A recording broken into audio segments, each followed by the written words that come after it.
তৃণমূলের আবাস আশ্বাস, নির্বাচনী বিধিভঙ্গের অভিযোগ শুভেন্দু অধিকারীর। ভোটারদের প্রলুব্ধ করতে তোলামূলের নতুন প্রতারণার ফাঁদ। আবাসে বাড়ি পাইয়ে দেওয়ার টোপ দিয়ে ভোটারদের ফর্ম বিলি, ভোটের পর পাকা বাড়ি করে দেওয়া ভুয়ো প্রতিশ্রুতি তৃণমূলের। নির্বাচনী বিধিভঙ্গ তৃণমূলের, ব্যবস্থানিক কমিশন পোস্ট শুভেন্দু অধিকারী। ভোটারদের কমিশনে নালিশ জানাতে বললেন বিরোধী দলনেতা।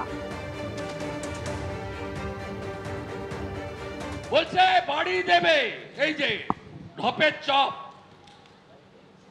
বাড়ি দেবে, বলছে বাড়ি দেব, মিস কল মারো। তুমি কে হরিদাস পাল? আমি তো কমপ্লেন করেছি, ছোটাবো।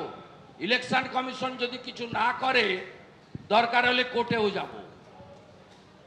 এই মিথ্যা কথা, ধান্দাবাজি 13 বছর সরকার চালানোর পরে 40 লক্ষ বাড়ি দিয়েছে নরেন্দ্র মোদী।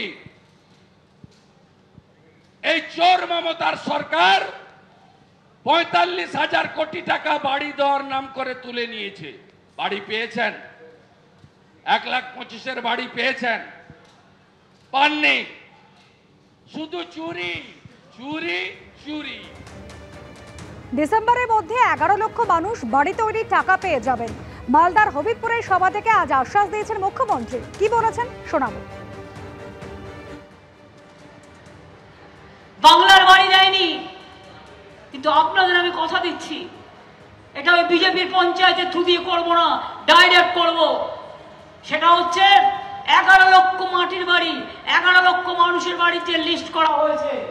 তার প্রত্যেককে 11 লক্ষ মানুষ বাড়ির টাকা পাবেন।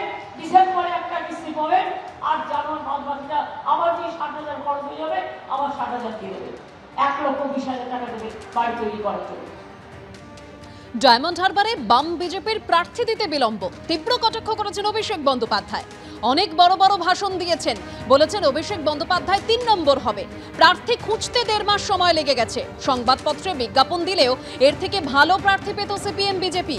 এখনো সময় আছে, বিজেপি কোনো সর্বভারতীয় নেতাকে ডায়মন্ড হারবারে প্রার্থী করুক। সাতগাছিয়ার সভা থেকে কটাক্ষ ডায়মন্ড হারবারের তৃণমূল প্রার্থীর।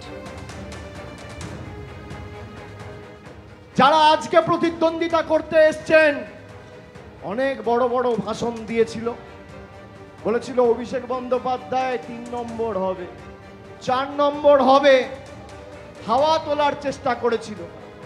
প্রার্থী খুঁজতে 1.5 মাস লেগে গেছে। এটা আমার সাফল্য বা জয় নয়, এটা আপনাদের সকলের সাফল্য বা জয়। যারা আমার বিরুদ্ধে লড়াই করছে আমি তাদের প্রতি পূর্ণ সম্মান জানিয়ে বলছি যে আজকে তৃণমূলের বিরুদ্ধে খালি ষড়যন্ত্র চক্রান্ত আর কেন্দ্রের বৈমাতৃসুলভ আচরণ না করে সিপিএম আর বিজেপি যদি খবরের কাগজের ফ্রন্ট পেজগুলোতে কিছু টাকা খরচা করে অ্যাড দিত, যে প্রার্থীদের দাঁড় করিয়েছে অন্তত পক্ষে তার থেকে ভালো প্রার্থী পেত। আমি কাউকে অসম্মান করছি না, কিন্তু আমি বলছি যেইভাবে হই হুল্লোড় করে এ দাঁড়াবে সে দাঁড়াবে, ভোট কেটে ডায়মন্ড হারবার জিতবে, আমি বলছি এখনো সময় রয়েছে।